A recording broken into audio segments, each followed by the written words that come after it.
Να είμαστε λοιπόν παιδιά, εμφανίστηκε και ο θετικός. Καλό βράδυ σε όλους.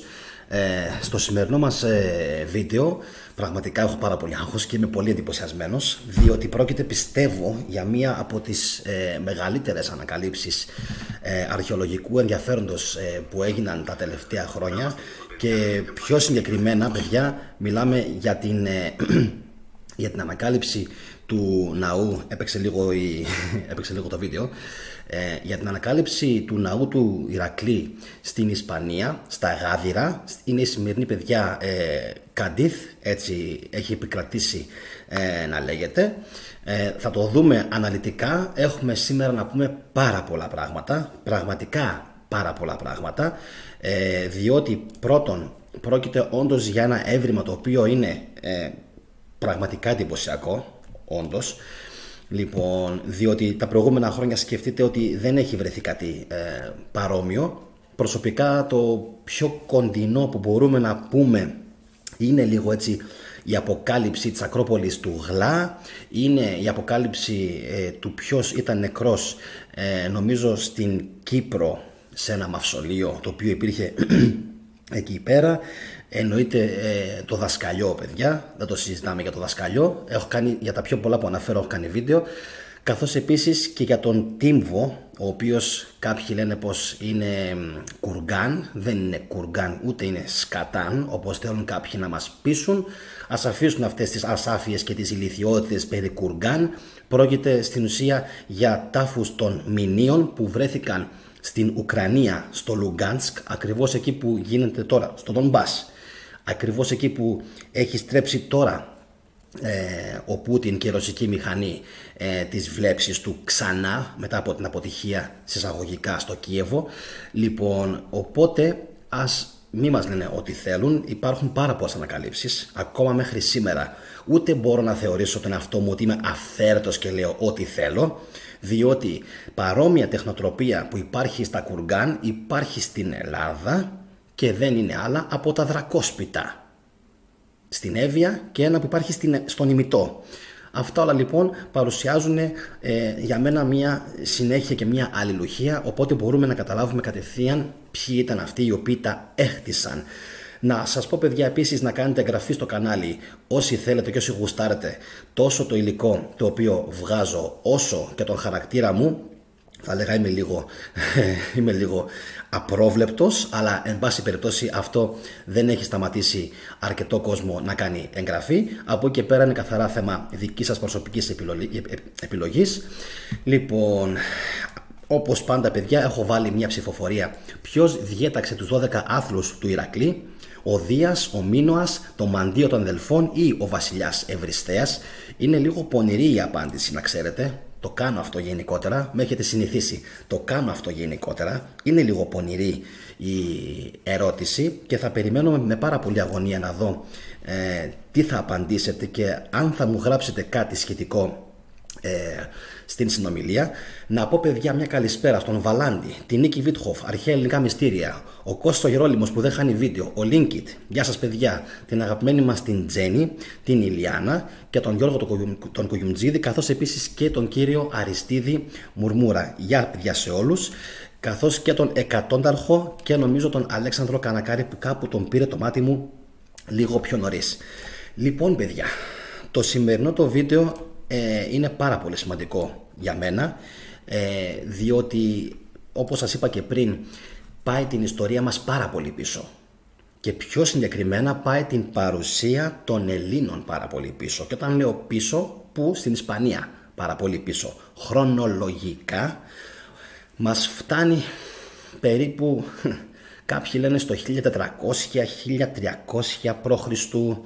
Εδώ βλέπουμε και μια πανέμορφη φωτογραφία που δείχνει ένα νεαρό στην ουσία να υπέβει ένα δελφίνι και από πίσω είναι ένας ναός. Θα δούμε όλα αυτά, τι σχέση έχω με την αρχαία Ελλάδα και τον Ηρακλή. Πρόκειται στην ουσία για κάποιες μεταφορές ονομάτων: Ηρακλής, Μελικέρτης, Μελκάρτ και κάποια άλλα ονόματα τα οποία παίζουν, όπως για παράδειγμα, αν μπορώ να θυμηθώ, Παλέμονας λέγεται, Λοιπόν, αλλά αυτά θα τα δούμε όλα στη συνέχεια.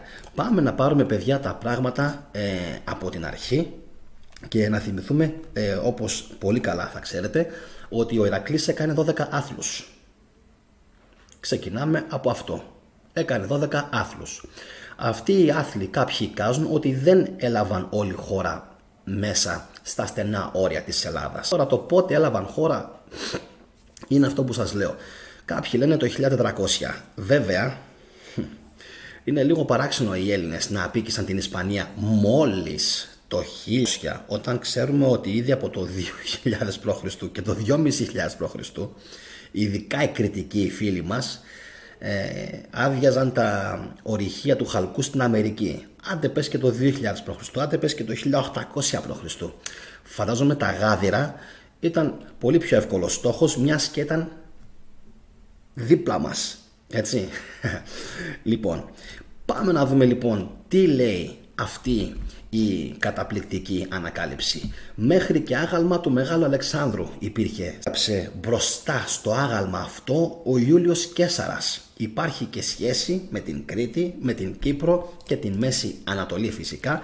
Είναι ένα άρθρο, παιδιά, του κυρίου Γιώργου Λεκάκη στο olympia.gr. Δεν υπάρχουν λόγια για τον Λεκάκη. Νομίζω πως δεν έχει αφήσει τίποτα. Είναι σαν και εμένα ένα πράγμα. Μάλλον εγώ είμαι σαν και αυτόν. Έχει τεράστια πόρωση ο άνθρωπος αυτός με την αρχαία Ελλάδα και νομίζω πως δεν υπάρχει άλλος άνθρωπος σαν και αυτόν ο οποίος να δείχνει τόσο μεγάλη αγάπη για αυτό το πράγμα. Λοιπόν, πάμε λοιπόν να διαβάσουμε τι λέει. Ο θρυλικός ναός του Ηρακλή των Γαδύρων ονομάζεται, παιδιά, Γκατιτάνους, να ξέρετε. Ήταν ένας βασικός τόπος προσκυνήματος στην αρχαιότητα. Λοιπόν, χρονολογείται τουλάχιστον από τον 1ο αιώνα π.Χ. και λέμε τουλάχιστον γιατί έτσι μας λένε ότι τότε περίπου ξεκίνησε να απικείται η Ιβηρική Χερσόνησος. Βέβαια, για όσους έχουν δει προηγούμενα μου βίντεο θα ξέρετε ότι η Ιβηρική Χερσόνησος οκήθηκε η Αγγλία περίπου το 3000 π.Χ. από κατοίκους, λέει, του Αιγαίου. Οι κάτοικοι αυτοί του Αιγαίου που φτάσανε στην Ιβηρική Χερσόνησο, που φτάσανε στην Αγγλία, με συγχωρείτε, είχαν πάει πρώτα και στην Ιβηρική Χερσόνησο. Λοιπόν, μετά βέβαια έγιναν διάφορες προσμίξεις και κατακτήσεις από τους Καρχιδόνιους, καθώς επίσης και από τους Φοίνικες, με αποτέλεσμα να πέσει σε άλλα χέρια η πόλη αυτή. Πάμε λοιπόν να δούμε τι λέει. Αν και πρέπει να είναι πολύ αρχαιότερος, και είναι αρχαιότερος, αφού ιδρύθηκε για να θυμίζει το πέρασμα του Έλληνα ήρωα από εκεί, όπως ξέρουμε ο Ηρακλής χρονολογείται νομίζω πριν την Ιλιάδα. Άρα, εφόσον μας λένε κάποιοι επιστήμονες ότι η Τρία έπεσε περίπου το 1360 με 1320 π.Χ., κάποιοι λένε 1337, άρα καταλαβαίνουμε ότι ο Ηρακλής ήταν λίγο πιο πίσω. Εν τω μεταξύ, πολύ πιθανόν λίγο να λαγκάρει, λίγο να κολλάει το live.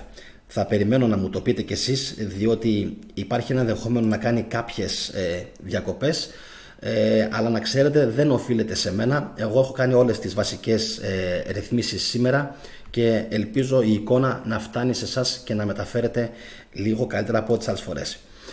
Λοιπόν, παιδιά, όπως λοιπόν σας είπα, εκεί περίπου έφτιαξε ο Ηρακλής την απικία κατά την επιστροφή του από τον άθλο του, όπως για παράδειγμα η La Coruña, εξού και η ομάδα Deportivo La Coruña, Κορώνη, και φυσικά το Γιβραλτάρ, παιδιά, ή αλλιώς Ηράκλειες Στήλες.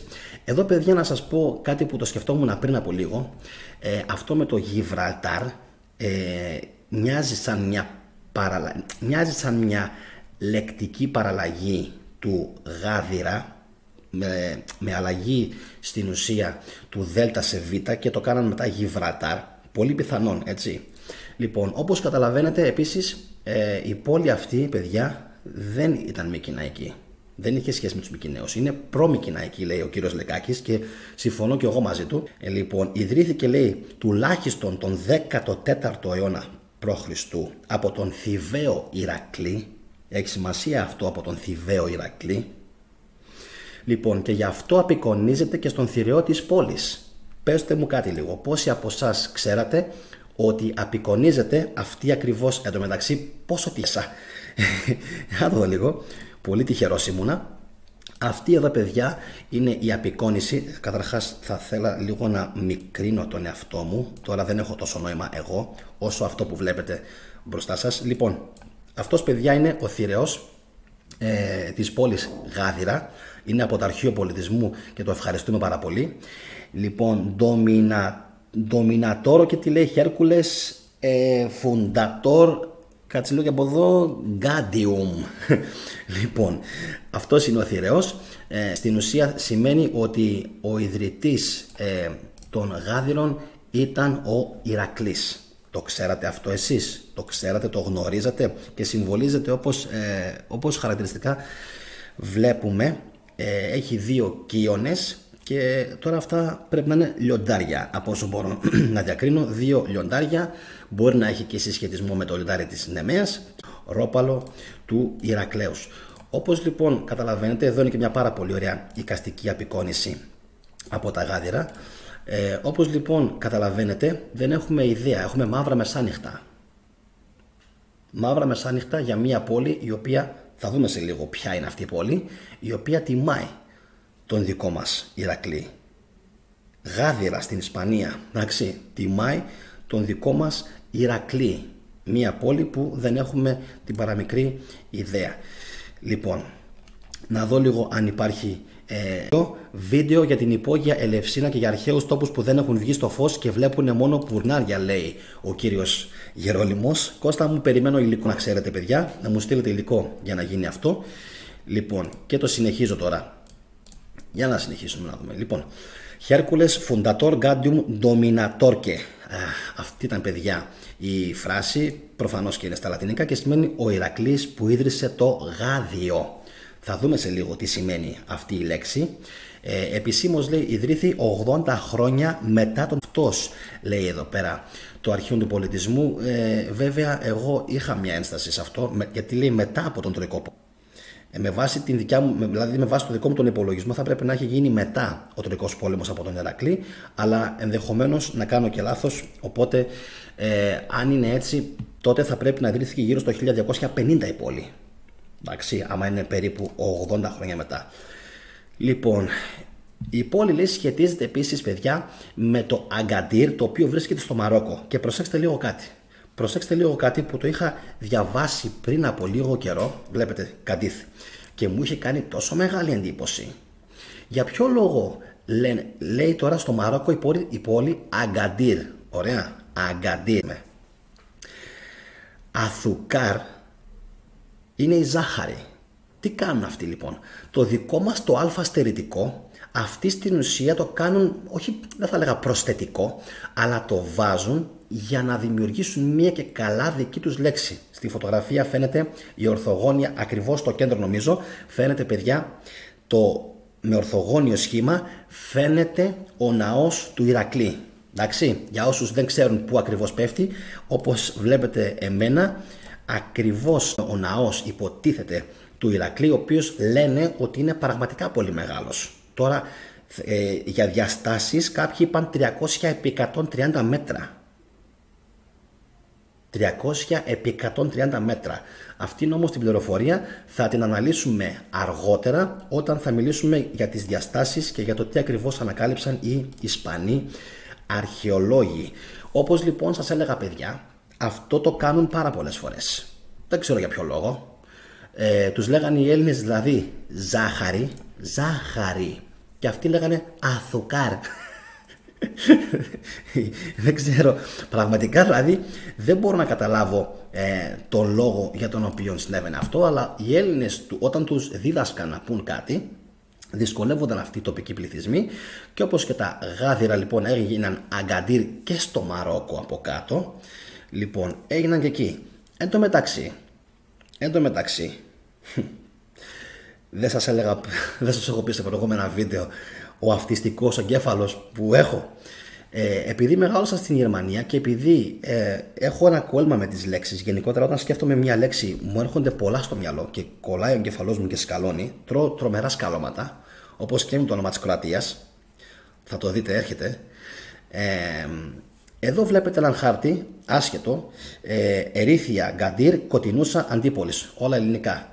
Λοιπόν, σας έλεγα πριν λοιπόν ότι υπάρχει μια ελληνική περιοχή στις Σέρρες που λέγεται Γάζορος. Γάζορος, παιδιά. Λοιπόν, αν φύγει το Ζ και μπει το Δ είναι Γάδυρος, εντάξει, ή Γάδορος. Τέλος πάντων είναι πάρα πολύ κοντά και αυτό το σκέφτηκα για ποιο λόγο, με αφορμή τι? Επειδή οι Γερμανοί δεν μπορούν να προφέρουν οι άνθρωποι το γράμμα δέλτα εύκολα, το λένε ζε. Δηλαδή άμα τους πεις εσύ the man, αυτοί λένε the man. Δεν μπορούν να πούν το δέλτα, να το προφέρουν. Λοιπόν, άρα μπορείτε να σκεφτείτε και να καταλάβετε πόσο πίσω ιστορικά πρέπει να πηγαίνει αυτή η λέξη. Εντάξει, είτε σαν γάδυρα, είτε σαν γάζορος. Βέβαια θα μου πείτε μπορεί να σημαίνει κάτι άλλο, είτε σαν γάδορος που στις Σέρρες, παιδιά. Επίσης, να σας πω κάτι άλλο που μου έκανε εντύπωση και με το οποίο συμφωνεί νομίζω και η Wikipedia. Είναι, παιδιά, ότι οι Φοίνικες, τον Ηρακλή, και συμφωνεί και ο Λεκάκης αυτό, τον λέγανε Μελκάρτ τον Ηρακλή. Μελκάρτ. Το Μελκάρτ δεν υπάρχει, δεν είναι φοινικικό. Μελκάρτ δεν υπάρχει. Εμένα επειδή θυμήθηκα κάποια στιγμή μία παρόμοια ελληνική λέξη, Μελικέρτη ή Μελικέρτης, λοιπόν μου ήρθε στο μυαλό αυτή η λέξη. Πατάω λοιπόν Μελικέρτης, λοιπόν, και μου βγάζει η Wikipedia ότι στην αρχαία ελληνική μυθολογία ο Παλέμων ή Παλέμονας ήταν ήρωας θεός και νομίζω και δαίμονας, γιος της Ινούς και του Αθάμαντα, που αρχικώς ονομαζόταν, μαντέψτε, Μελικέρτης. Ο Παλέμων ονομαζόταν Μελικέρτης και από αυτό το Μελικέρτης αυτή, δεν ξέρω πώς, μάλλον πρόκειται για κάποια κοινή θαλάσσια λατρεία. Γιατί και οι Φοίνικες ήταν θαλασσοπόροι όπως και οι Έλληνες. Μετά την πτώση, λέει, της Ινούς και του γιού της στη θάλασσα, προσέξτε, ο Μελικέρτης έγινε θαλάσσιος θεός και έλαβε το όνομα Παλέμων. Εντάξει, ονομάζονταν Μελικέρτης και μετά έγινε Παλέμων. Λοιπόν, και τι έγινε? Έγινε θαλάσσιος θεός. Αυτό λοιπόν, το ότι έγινε θαλάσσιος θεός, το τσίμπησαν οι Φοίνικες, έγινε θαλάσσιος θεός, τους άρεσε και από Μελικέρτης το έκαναν Μελκάρτ και μπέρδεψαν στην ουσία την βούρτσα με την, εντάξει, διότι άλλο πράγμα ήταν αυτός εδώ, ο Μελικέρτης, ο Παλέμων, ήταν άλλο πράγμα, και άλλο πράγμα ήταν ο Ηρακλής. Εντάξει, αυτοί λίγο το μπέρδεψαν εκεί πέρα, πήγαν να κάνουν κάτι δικό τους, να αντιγράψουν στην ουσία. Σας θυμίζει κάποιους? Να αντιγράψουν στην ουσία. Αυτό πια με την αντιγραφή, έλεος πια.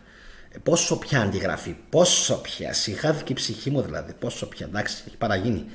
Λοιπόν, ο Μελικέρτης, λοιπόν, ο Παλέμων, έγινε Μελκάρτ και στη συνέχεια στην ουσία σε εισαγωγικά ήταν ο Ηρακλής.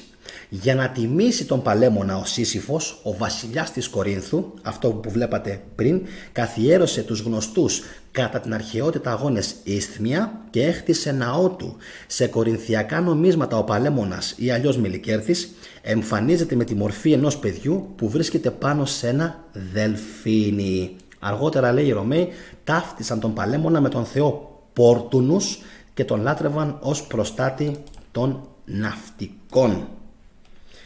Εντάξει, ο ναός του Μελικέρτη ήταν χτισμένος στην Κόρινθο και αφιερωμένος στον ήρωα Παλέμωνα.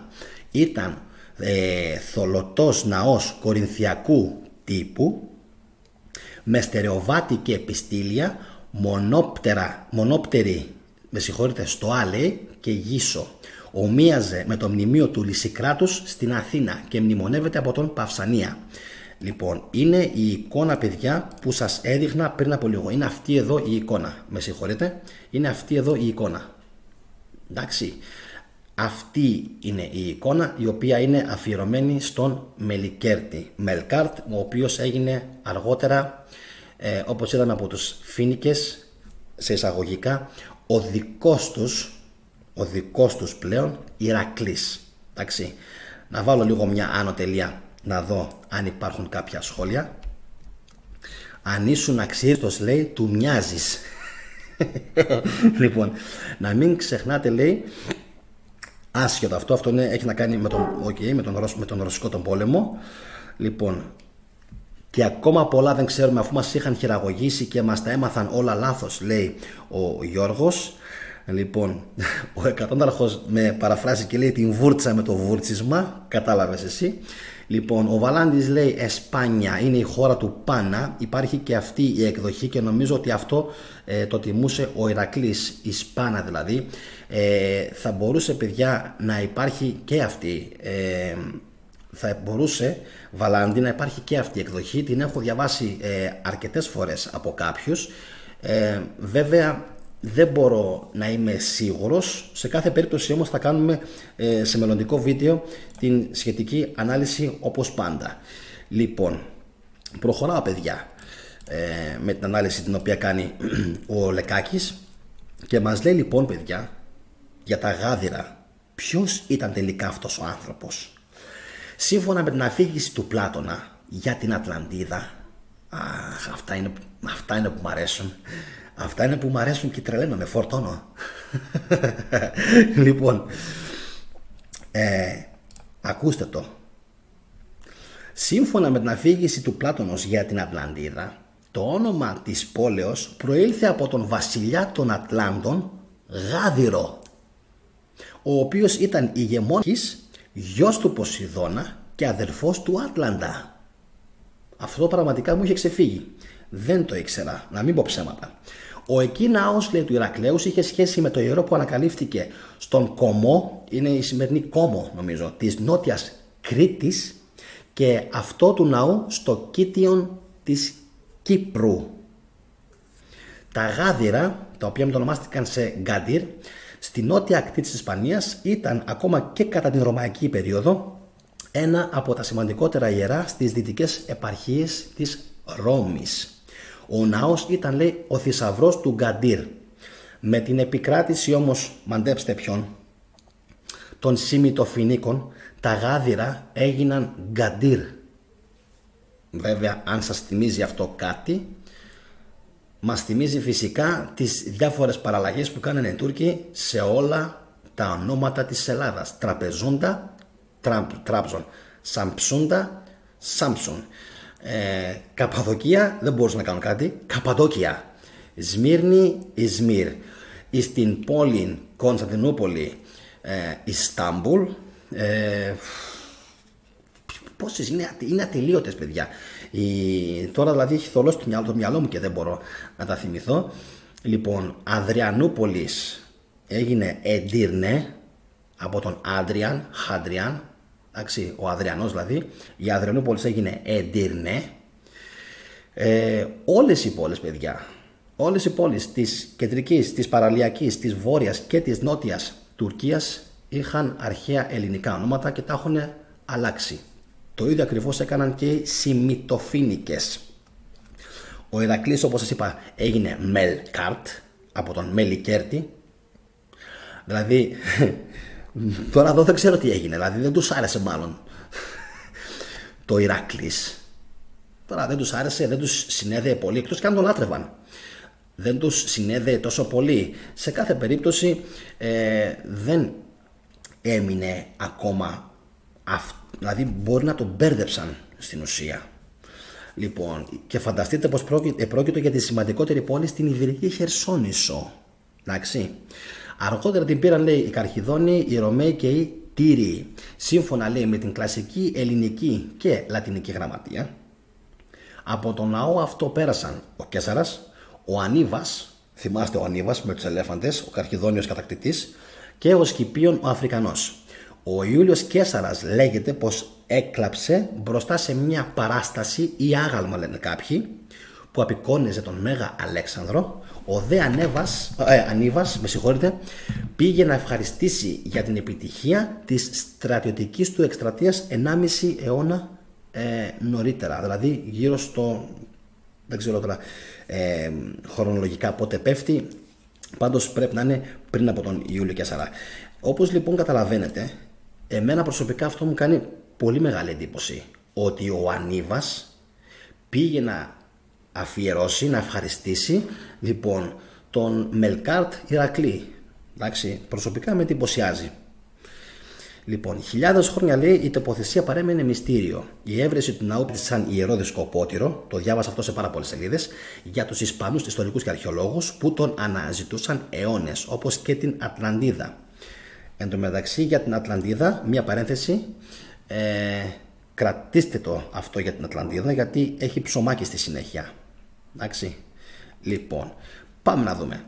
Τώρα ευρέθη λοιπόν μια πιθανή απάντηση, παιδιά, στο μεγάλο μυστήριο. Και πάμε να δούμε. Ο Ρικάρντο Μπελιζόν ή Μπελιθόν, φοιτητής στο Πανεπιστήμιο της Σεβίλης, κατέληξε σε μια απίστευτη υπόθεση, η οποία όλο ένα και έχει πιο πολλούς υποστηρικτές. Λοιπόν, ο οποίος υποστηρίζεται, λέει, από επιστήμονες και από το Πανεπιστήμιο της Ανδαλουσίας, το οποίο ονομάζεται Ανδαλουσιανό Ινστιτούτο Ιστορικής Κληρονομιάς. Χάρη λοιπόν σε ένα λογισμικό και ψηφιακή μοντελοποίηση εδάφους, μπόρεσε να εντοπίσει τα ίχνη που σας έδειξα του μνημειώδους ή ενός μνημειώδους κτηρίου, το οποίο πολύ πιθανό να είναι. Κάποιοι έχουν ενστάσεις, κάποιοι λένε ίσως όχι, αλλά οι περισσότεροι λένε ότι στο Κάνιο de Sancti Petri, ένα ρηχό κανάλι στον κόλπο του Καδίθ, μεταξύ των πόλεων Τσικλάνα de Frontera και Σαν Φερνάντο, στη νότια περιοχή της Ανδαλουσίας, υπάρχει και βρέθηκε ο ναός του Ηρακλή. Και λέει, σε ένα μεταβαλλόμενο περιβάλλον σε επαφή με τη θάλασσα που υπόκειται στις παλήριες, πρέπει να υπήρχαν λιμενικές κατασκευές και ένα ναυτικό περιβάλλον. Και πώς όχι, αφού οι Έλληνες τα αλώνιζαν όλα. Αυτό, παιδιά, το λέει ο Μίλαγκρος Αλζάγκα, επικεφαλής του Κέντρου Υποβρύχιας Αρχαιολογίας, ο οποίος συμμετέχει στην έρευνα. Λοιπόν, μετά από δεκαετίες μάχης σχετικά με την τοποθεσία του ναού, αυτή που υποβλήθηκε τώρα από το Πανεπιστήμιο της Σεβίλης, λοιπόν, εμπίπτει, λέει, σε μια κτίνα που έχει οριστεί ως η πιο προφανής. Λοιπόν, ο Αντώνιο Γκαρθία η Μπελίντο, λέει, επιχείρησε μια διεξοδική έρευνα εξετάζοντας τις πηγές και τους πιθανούς συσχετισμούς με αρχαιολογικά ευρήματα στην περιοχή. Να σας πω, παιδιά, επίσης ότι υπάρχουν και υπήρχαν κεραμικά ευρήματα από πάντα στην περιοχή. Απλά αυτοί που τα βρίσκαν, τώρα δεν τους ενδιαφέρε, τα κρύβαν.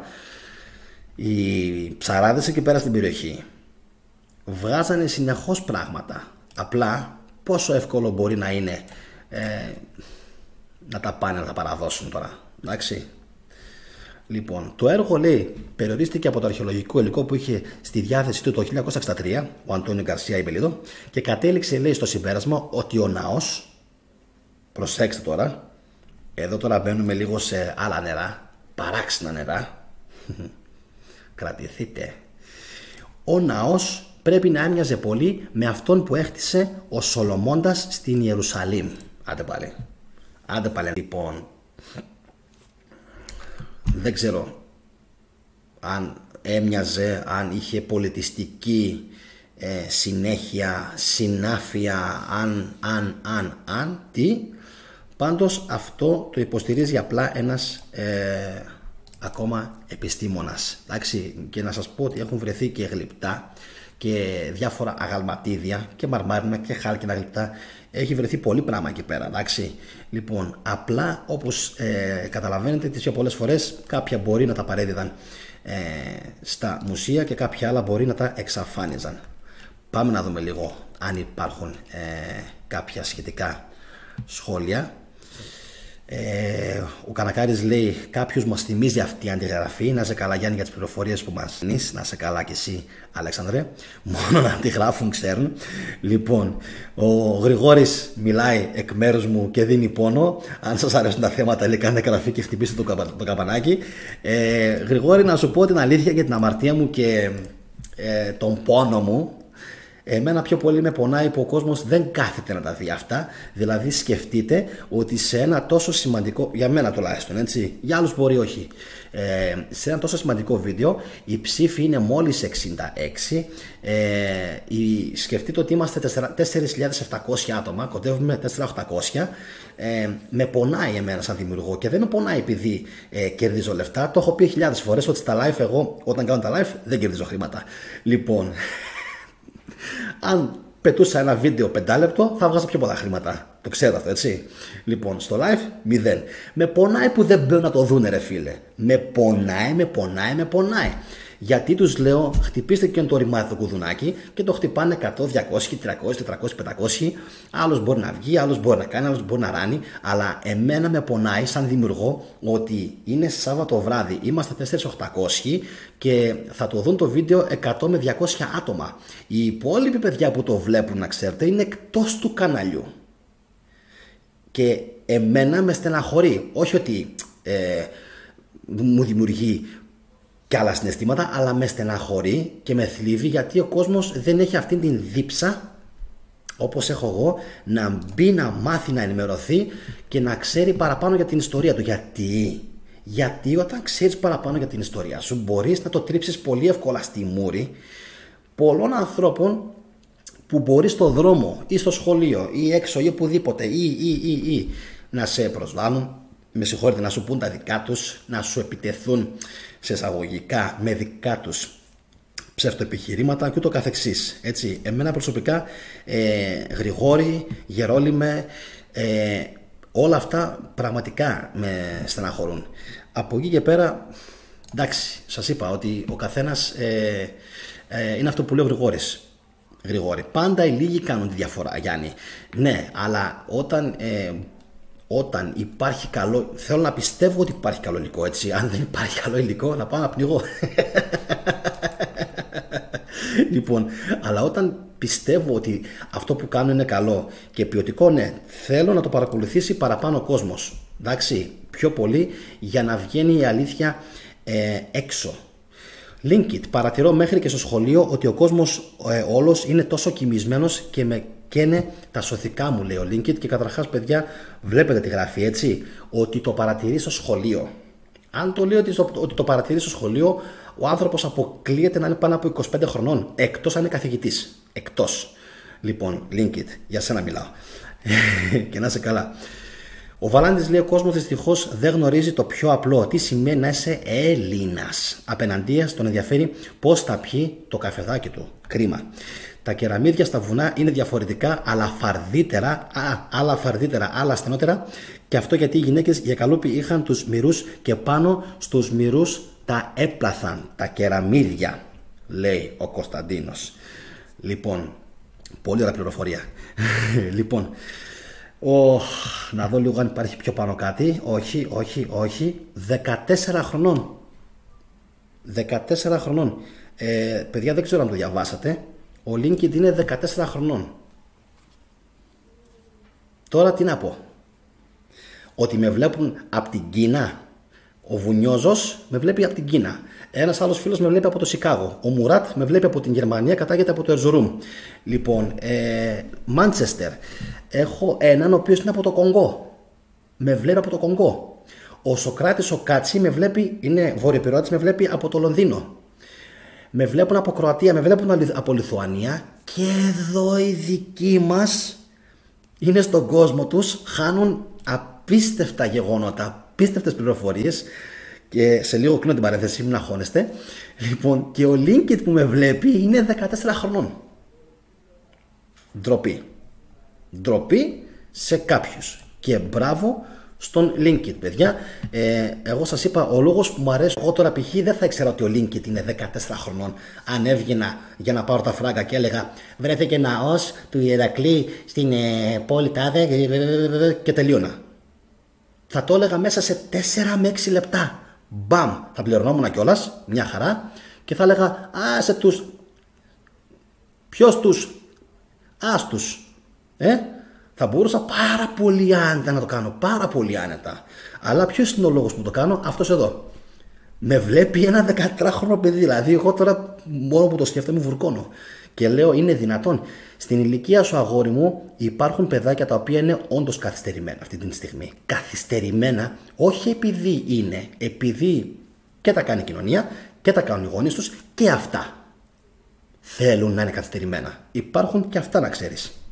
Λοιπόν, μπράβο στο παλικάρι που είναι, τι να πω, 14 χρονών, το παιδάκι δηλαδή αυτό, έβγε, πραγματικά έβγε, όπως λέει και η Τζέννη, 14 χρονών. Τι να πω, πραγματικά έχω σοκαριστεί. Πάμε λοιπόν, παιδιά, παρακάτω. Καδίθ. Λοιπόν, αυτή είναι η πόλη, παιδιά, τα λεγόμενα Γάδιρε ή αλλιώς Γαδιρίδε Πύλε ή αλλιώς Γιβραλτάρ. Γαδιρίδε Πύλε, Γιβραλτάρ. Τώρα εκεί το Δέλτ το κάνανε Β, το Ρο το κάνανε Λάμδα. Εντάξει, λαμδακισμός, Γαδιρίδε Πύλε, Γιβραλτάρ. Εντάξει, το γ είναι ίδιο, Γαδιρίδε Πύλε, Γιβραλτάρ.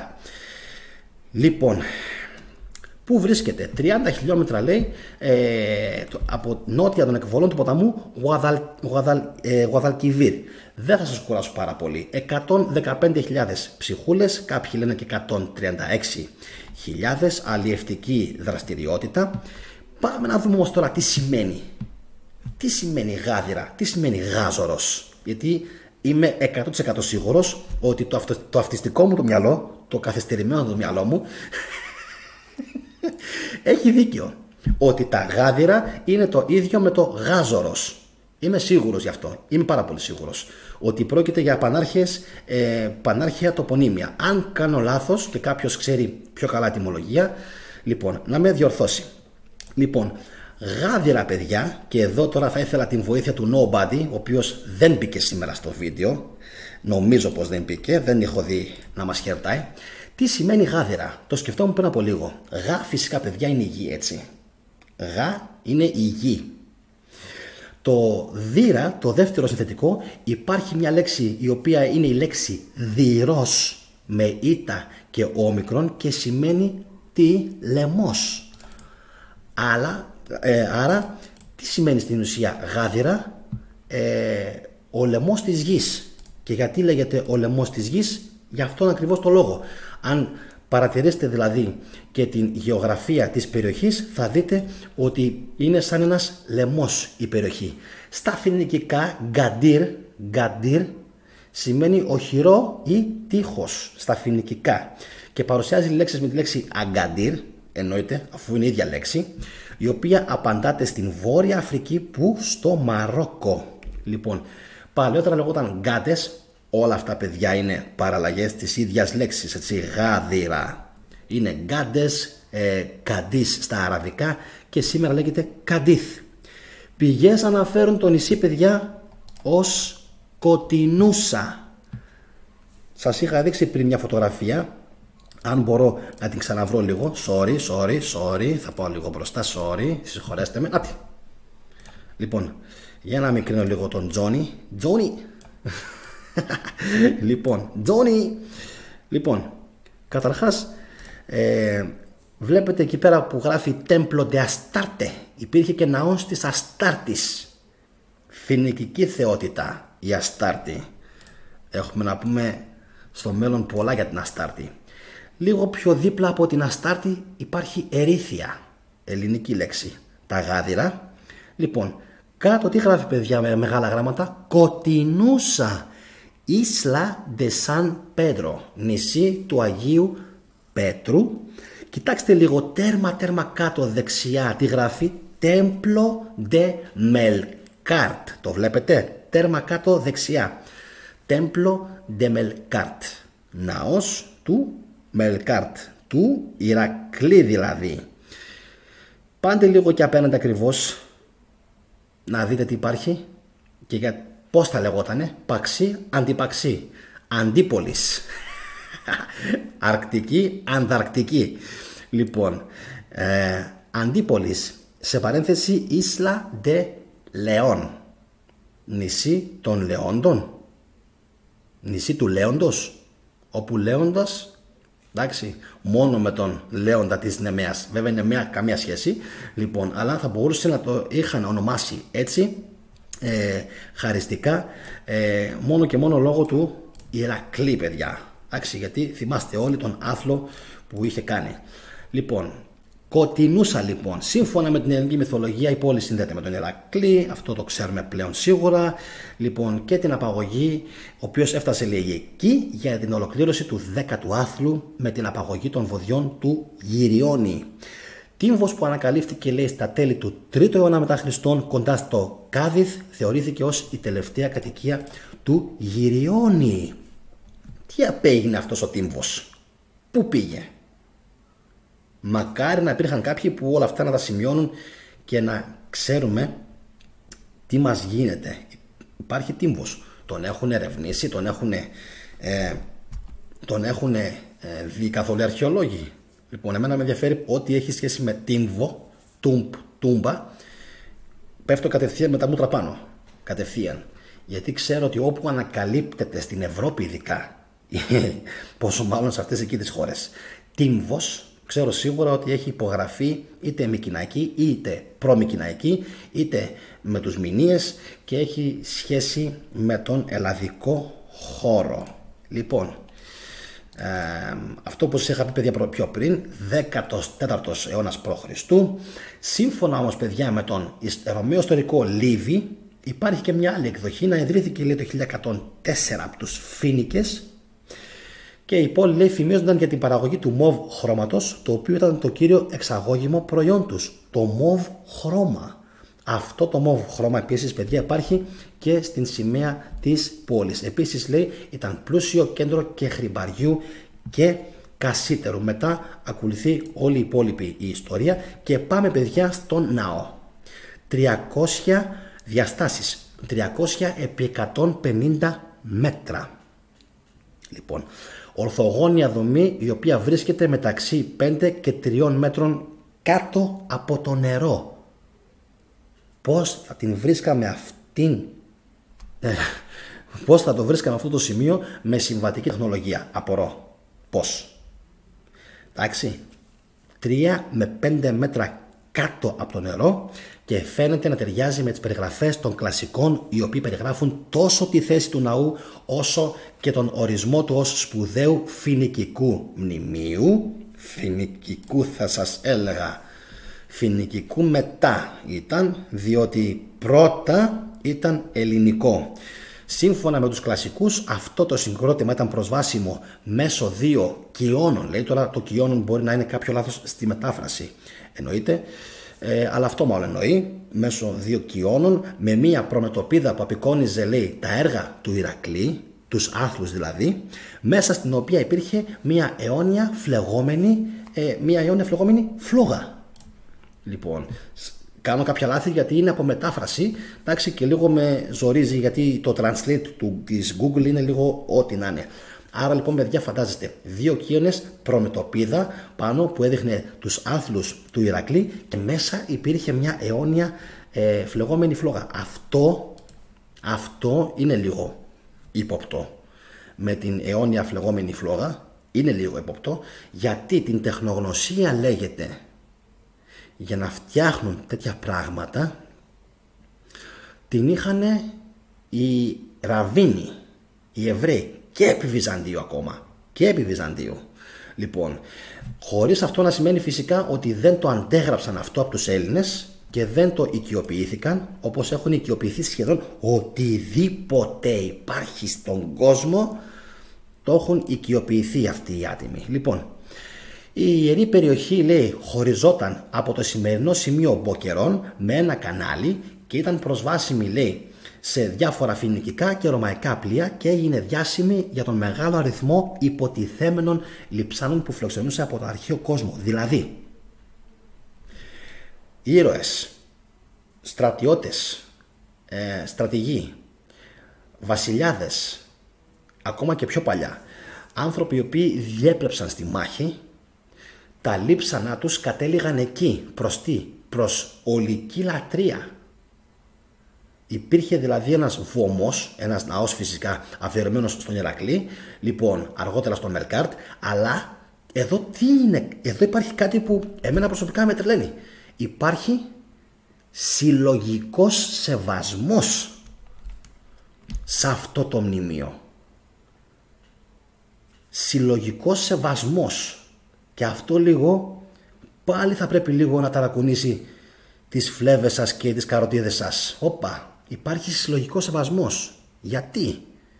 Γιατί? Βάλτε λίγο το μυαλό σας να σκεφτεί, βάλτε λίγο το μυαλό σας να πάει λίγο πιο πίσω χρονολογικά, πιο πίσω. Όταν λέω πιο πίσω δεν εννοώ στο 1000, 1500 με 2000. Λοιπόν, και σκεφτείτε τι μπορεί να έχει παίξει εκεί με διάφορες μεταναστεύσεις, με διάφορες... Θα τα πούμε σε επόμενα επεισόδια. Λοιπόν, πάντως το σέβονταν όλοι. Το γιατί το σέβονταν είναι ηλίου φαϊνότερο. Έτσι, διότι όλοι πίστευαν στο ίδιο πράγμα. Αλλιώς δεν γίνεται. Όταν δεν πιστεύεις σε κάτι, απλά με άλλη ονομασία. Προσέξτε το λίγο αυτό. Πίστευαν στο ίδιο πράγμα. Το ίδιο πράγμα όμως το έλεγαν με διαφορετική ονομασία. Όπα, ταρακουνηθείτε λίγο. Άλλη μία φορά. Πίστευαν στο ίδιο πράγμα, αλλά με διαφορετική ονομασία. Η θεότητα ήταν ίδια. Το μόνο που άλλαζε ήταν το όνομά της. Και αυτό είναι το παράξενο. Όταν ο Έλληνας έλεγε Απόλλωνας και ο Αιγύπτιος έλεγε Ρα, ήταν το ένα και το αυτό πρόσωπο. Και όσοι πιστεύουν το αντίθετο είναι γελασμένοι. Άλλο που ελληνοποιήθηκε ο Απόλλωνας, άλλο που φτιάξαμε δικούς μας μύθους ξεχωριστούς από τους Αιγυπτιακούς. Η οντότητα, η θεότητα που λατρεύεται είναι η ίδια. Άσχετα από αυτό. Γι' αυτό και μπορούσαν και συνεννοούνταν τόσο καλά. Ήξεραν ποιος είναι. Και ο Δίας επίσης ήξεραν ποιος είναι. Δεν τα χαζεί. Ο Διόνυσος ήξεραν π.χ. όλοι ότι είναι ο Όσιρης. Το ήξεραν όλοι. Λοιπόν, από εκεί και πέρα, το ποιος αντέγραψε ποιον δεν με ενδιαφέρει. Το ποιος αντέγραψε ποιον και για ποιο λόγο και γιατί, πραγματικά δεν με ενδιαφέρει, δεν με αφορά. Αυτό που με ενδιαφέρει όμως είναι ότι υπήρχε μια κοινή και συλλογική πίστη. Ένας αμοιβαίος σεβασμός. Δεν κατέστρεφαν ο ένας τα ιερά του άλλου. Ακόμα. Κάποια στιγμή άρχισαν να γίνονται πιο επιθετικοί και πιο άγριοι. Εντάξει. Λοιπόν, συνεχίζω.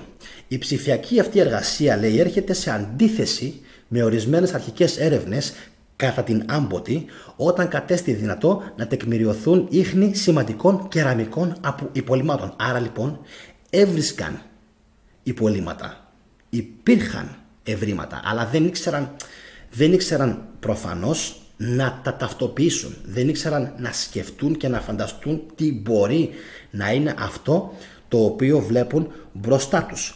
Αν και η έρευνα έχει ξεκινήσει εδώ και 2 χρόνια, λέει, θα απαιτηθεί πολύ περισσότερη επιτόπια έρευνα για να επιβεβαιωθεί ή να απορριφθεί αυτό που προς το παρόν είναι μια υπόθεση, αν και πολύ καλά βασταζόμενη. Αυτές είναι περιοχές που είναι δύσκολο να εργαστείς και έχουν κακή ορατότητα, λέει ο Αλζάγκα, παιδιά. Χωρίς όμως αυτό να σημαίνει ότι με την χρήση της πάρα πολύ καλής ψηφιακής τεχνολογίας που έχουν είτε το LIDAR, καθώς επίσης και ακόμα μία συσκευή που διαθέτουν, δεν μπορείς να κάνεις πραγματικά θαύματα αυτή την εποχή. Πάμε λίγο να δούμε σχόλια. Λοιπόν, γιατί βλέπω ότι έχετε κάνει πολλά σχόλια, αλλά τα έχω χάσει. Λοιπόν, πάμε λίγο πιο πάνω. Λοιπόν, σας βρήκα. Όντως, γιος μου, για τον Linkit, βλέπω το σχόλιο του Κώστα, γιος σου, λέει, είναι Μπαρμπαγιάννη. Ναι, θα μπορούσε να είναι γιος μου σε εισαγωγικά ο Linkit, ο οποίος είναι μόλις 14 και πραγματικά δεν έχω λόγια. Συνεχίζω. Λοιπόν, καλησπέρα από Αγγλία, λέει ο κύριος Σαμαράς. Λοιπόν, Ζεύς, Σουές, Ζεύς μας λέει, το έχω ξαναδιαβάσει τώρα. Το έχω ξαναδιαβάσει. Και το καινούργιο που έμαθα, Jesus, Zeus, Zevs, Εντάξει, αυτό είναι αυτό το Jesus το έχουμε πει ότι είναι λίγο πιο παράξενο για Χωσούα και ούτω καθεξής. Και τώρα, αν το Ιησούς το κάναν Jesus, εκεί πέρα λίγο χάνεται. Αλλά μου αρέσει αυτό που έκανες, κύριε Σαμαρά. Μ' άρεσε πολύ. Λοιπόν, ο Γρηγόρης λέει: εγώ είμαι 33/2 από Θεσσαλονίκη. 66. Καρά, μαύρο πρόσωπο, λέει ο Κώστας. Αυτός είμαι εγώ, καρά, αλλά με ένα ρο, όχι με δύο. Λοιπόν, ο Linkit ρωτάει αν το καρά είναι ελληνική ή τουρκική. Είναι τουρκική λέξη, παιδιά. Είναι καρά και είναι και γαρά. Εντάξει, να φανταστείτε ότι η γιαγιά μου, όντας μπαφρέα, από ένα χωριό δηλαδή που μιλούσαν μόνο τουρκικά, απαγορεύονταν τα ελληνικά, με φώναζε Γαράγιαννη. Γαράγιαννη, δηλαδή Μαυρογιάννη, Μαυρογιάννη. Λοιπόν, για να συνεχίσω λίγο τώρα. Τι άλλο έχει? Να ξυπνάμε, λέει, με τους 12 θεούς που έφερναν φοίνικες εισαγωγή από την Αίγυπτο και δεν ήταν λίγα τα εγκλήματα κατά των Ελλήνων αρνητών του 12 θεού. Κώστα, αυτό δεν το ξέρω. Ξέρω σίγουρα ότι σε πολέμους γίνονταν αυτά που λες. Εννοείται, ξέρουμε πάρα πολύ καλά το τι ασέβεια είχε γίνει, νομίζω, και στο ναό του Απόλλωνα στην Τρία, αλλά σε περίοδο πολέμου. Δεν ξέρω ακριβώς αν έγινε ποτέ στην Ελλάδα κάποιος πόλεμος σε σχέση με το 12ο. Πόλεμος. Λοιπόν, παιδιά, τουρκική είναι η λέξη. Τουρκική. Λοιπόν, για να συνεχίσω.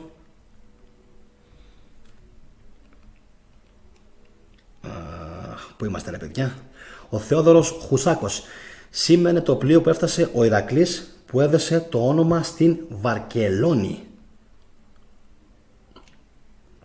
Αυτό είναι το πρώτο σχόλιο που βλέπω του Θεόδωρου. Θόδωρε, επειδή δεν βλέπω κάποιο άλλο σχόλιο σου, θα ήθελα λίγο αυτό να μου το διευκρινίσεις που λες. Γιατί ποιος διέταξε τους 12 άθλους του Ηρακλή? Ο Δίας, ο Μίνωας, το μαντίο των αδελφών ή ο βασιλιάς Ευρυσθέας? Βλέπω ότι υπάρχει πάρα πολύ μεγάλη ποικιλία. 20% λέει ο Δίας, 12% λέει ο Μίνωας, 19% λέει το μαντίο των αδελφών και 50% λέει ο βασιλιάς Ευρυσθέας. Ποιος διέταξε? Σας είπα ότι η ερώτηση είναι πονηρή. Ποιος διέταξε? Εντάξει, ποιος διέταξε?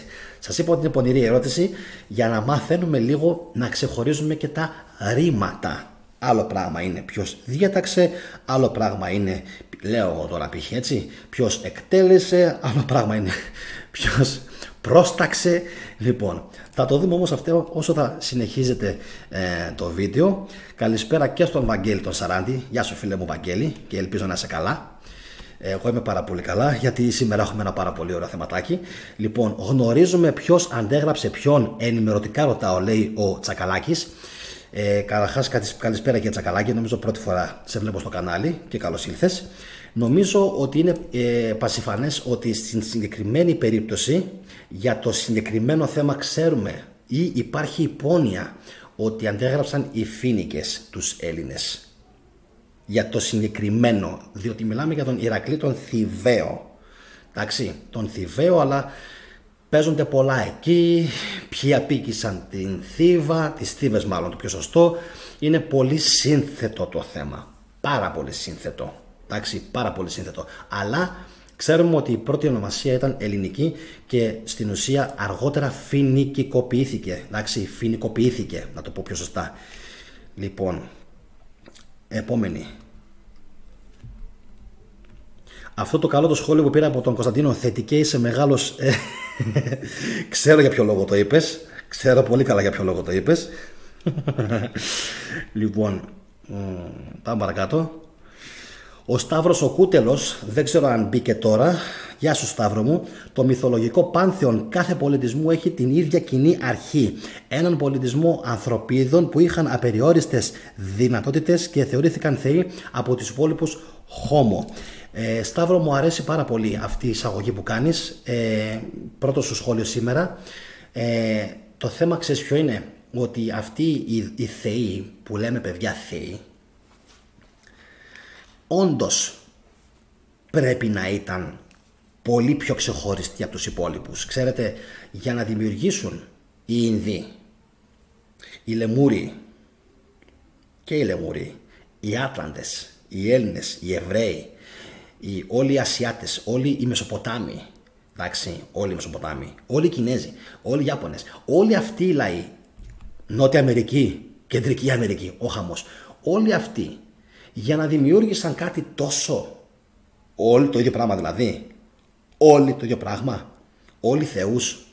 Λοιπόν, κάτι υπήρχε, κάτι μεγάλο, κάτι πιο πάνω από αυτούς, λίγο πιο πάνω από αυτούς, δεν έχει σημασία. Είχαν βρει κάποιοι τη βαθμίδα, την κλίμακα να ανέβουν ένα τσάφ πιο πάνω. Ήταν έτσι από γενεσιμιού, από τα γενοφάσια τους, ήταν έτσι από πάντα, δεν το ξέρουμε αυτό. Αυτό που ξέρουμε όμως είναι, παιδιά, Σταύρο μου, ότι υπήρχαν κάποιοι οι οποίοι όντως ξεχώριζαν πάρα πολύ από τους υπόλοιπους. Και όταν λέω πάρα πολύ, κρατήστε το αυτό το πάρα πολύ. Δεν είναι αστείο. Είναι όντως πάρα πολύ. Και δεν ήταν όμοιοι με ανθρώπους. Και θα το αποδείξω ότι δεν ήταν όμοιοι με ανθρώπους.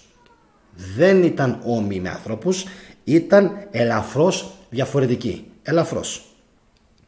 Το αν υπήρχε ο χαρακτηρισμός για τους μηνύες ευγενής. Ξέρω που πάει το μυαλό σας. Τα γέννη του Ησιώδου και ότι κάποιοι από αυτούς τους ευγενείς τους μηνύες ήταν προηγούμενη γενιά, καλά πάει το μυαλό σας. Και δεν λέω μπουρδες. Δεν λέω μπουρδες, γιατί αυτοί οι άνθρωποι ήταν ικανοί να κάνουν και να σηκώσουν πράγματα, να φτιάξουν πράγματα και να δημιουργήσουν πράγματα χωρίς να γράφουν. Χωρίς να γράφουν. Τι είπατε? Χωρίς να γράφουν. Δεν ξέρω αν μιλούσαν κιόλας. Μπορεί και να μην μιλούσαν κιόλας. Και έφτιαχναν. Όταν λέμε έφτιαχναν πράγματα που σήμερα άνθρωπος δεν τα φτιάχνει. Άντε γεια. Όποιος σας λέει ότι μπορούμε να ξαναφτιάξουμε τις πυραμίδες και βρέθηκε ο τρόπος που φτιάχτηκαν οι πυραμίδες, ωραία. Εδώ είμαστε λοιπόν.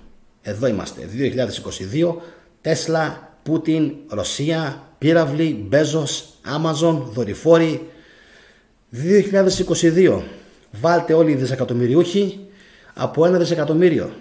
Τόσο είναι περίπου βάση αρχαίου νομίσματος. Βάλτε όλοι τα φράγκα σας και προσπαθήστε να φτιάξετε τις πυραμίδες. Θα φτιάξετε αυτό. Αυτό. Δεν υπάρχει περίπτωση. Δεν θα το φτιάξετε. Γιατί ήταν σε αυτό το κομμάτι αυτοί οι άνθρωποι πιο τεχνολογικά προηγμένοι από ό,τι είμαστε εμείς σήμερα. Πώς γίνεται, παιδιά, μην με ρωτάτε. Δεν έχω ιδέα. Είναι ένα μυστήριο. Εμείς σήμερα μπορούμε να φτιάξουμε τσιπάκια που δεν φαίνονται. Έχουμε φτιάξει τέτοιες νανομηχανές. Στο μέλλον το φάρμακο για την υπέρταση, το αντιυπερτασικό, θα μπαίνει εδώ μέσα και θα είναι απειροελάχιστες δοσούλες που θα πάνε στην καρδιά και στα κύτταρα για να διοχετεύεται το αντιυπερτασικό φάρμακο. Και εμείς μέχρι σήμερα ακόμα ψάχνουμε να βρούμε για κρυφούς θαλάμους στις πυραμίδες. Ξυπνήστε. Όσοι καταλάβατε τι λέω, ξυπνήστε. Μην διοχετεύετε το μυαλό σας σε βλακίες. Προσπαθήστε να δείτε το δάσος και όχι το δέντρο. Και το δάσος είναι ότι δεν μπορούν να απαντήσουν εν έτη 2022 σε απλά ερωτήματα οι επιστήμονες. Μέχρι σήμερα έχουν δώσει απαντήσεις σε πάρα πολλά πράγματα, να ξέρετε, αλλά και σε πολλά άλλα έχουν σηκώσει τα χέρια ψηλά. Αγαπητέ μου Σταύρο, ευχαριστώ που μου έδωσες τη σκητάλη, να το πω έτσι, να αναλύσω τόσο πολύ αυτό το οποίο έθεσες τόσο ωραία. Λοιπόν, επόμενο. Καλησπέρα και στον Πάνο και το Σωτήρη. 2 ερωτήσεις. Τι γνωρίζεις για τον Θέρμιο Απόλλωνα και πόσα αρχαία ιερά έχεις επισκεφτεί? Για τον Θέρμιο Απόλλωνα, Σωτήρη, δεν γνωρίζω τίποτα απόλυτος. Και πόσα αρχαία ιερά έχω επισκεφτεί? Έχω επισκεφτεί την Ακρόπολη, έχω επισκεφτεί έχω πάει πάρα πολύ κοντά. Δεν μπορούμε βέβαια να επισκεφτούμε την Αμφίπολη. Έχω πάει στους Φιλίππους, αλλά ήμουνα πάρα πολύ μικρότερης ηλικίας και επίσης δεν μπόρεσα να επισκεφτώ παραπάνω διότι ήμουν στην Γερμανία. Λοιπόν, και πλέον ζω στη Θεσσαλονίκη και δεν έχω πραγματικά πάρα πολύ χρόνο. Αλλά μου κάνει εντύπωση που κάνεις αυτή την ερώτηση. Μου άρεσε αυτή η ερώτηση σου και περιμένω να μου πεις το για ποιο λόγο. Ο Linkit λέει: παιδιά, θα σας καληνυχτήσω καθώς πρέπει να κλείσω. Καληνύχτα στο 14χρονο φίλο μας, απίστευτος, φοβερός. Λοιπόν, επόμενη. Για να δούμε. Όλοι σαν καλοί γονείς βλέπω είπατε καληνύχτα. Λοιπόν, Βαλάντης, πιστεύω εάν και εφόσον καταφέρουμε και αποκωδικοποιήσουμε τους 12 άθλους του Ηρακλή, νομίζω θα κατανοήσουμε τι σημαίνει η πραγματική έννοια του ανθρώπου και στην ύλη και στο πνεύμα. Ναι, Βαλάντη, γιατί συμβόλιζε άλλα πράγματα. Όπως ξέρετε, οι άθλοι του Ηρακλή πώς ξεκίνησαν στην ουσία. Πώς ξεκίνησαν. Ο μυθικός ήρωας, λέει η Wikipedia, προκειμένου να εξαγνιστεί για τον φόνο της γυναίκας του, προσέξτε μου τώρα, και των παιδιών του, που είχε διαπράξει όταν τον τρέλανε στην ουσία η Ήρα. Πάει για το σκοπό αυτό και να κάνει τους 12 άθλους. Εν τω μεταξύ είμαι πονηρούλης και δεν σας λέω από ποιον. Λοιπόν, θα το αφήσουμε λίγο ακόμα, να ψηθούν λίγο ακόμα κάποιοι ψήφοι και θα το απαντήσουμε σε λίγο. Μην πηγαίνετε να το δείτε, ψηφίστε με ό,τι ξέρετε, παιδιά. Όποιο είναι το ένστικτό σας, ό,τι σας λέει ο νους σας και το gut feeling σας, ψηφίστε με αυτό. Δεν λαγώνουμε, είμαστε ανοιχτοί σε όλες, ψηφίστε. Λοιπόν, μην κοιτάξετε στην Wikipedia, θα σας το αποκαλύψω εγώ μετά και θα σας δείξω ότι ήταν λίγο τρίκ, ήταν λίγο πονηρό λίγο αυτό.